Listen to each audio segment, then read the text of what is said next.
Amandine, pourquoi est-ce que la place de la Concorde est importante sous la Révolution?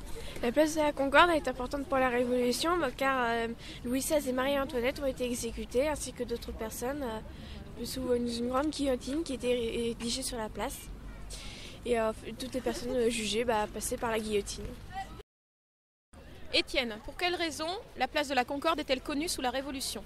La place de la Concorde est très importante durant la Révolution car c'est sur cette place que des milliers de personnes, parmi lesquelles on compte Louis XVI et Marie-Antoinette, qui ont été guillotinés durant la Terreur entre 1792 et 1794. Maxime, pourquoi est-ce que le palais des Tuileries est célèbre pendant la période de la Révolution?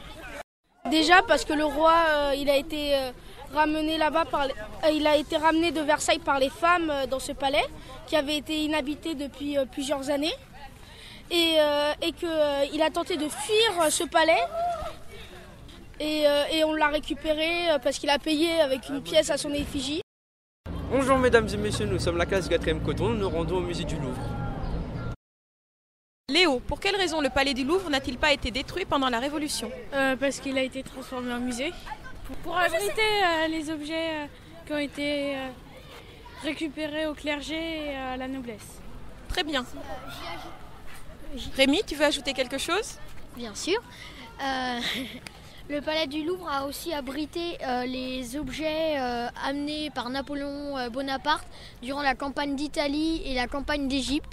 En effet, il a rapporté de nombreux objets datant de l'Antiquité lors de l'expédition d'Égypte où il a affronté les forces ottomanes et britanniques.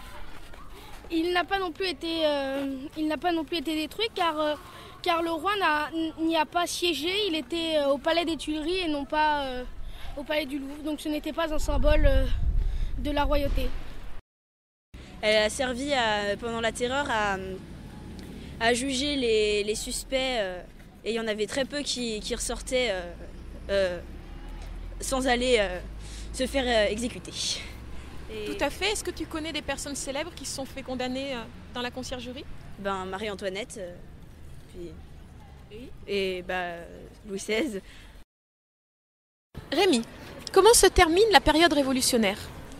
La période révolutionnaire se termine par la prise de pouvoir de Napoléon Bonaparte, général glorieux de la Révolution française qui s'est illustré durant la campagne d'Italie et la campagne d'Égypte. Comme il l'a dit lui-même, la révolution est tenue aux principes qui l'ont commencé, elle est finie. Enfants de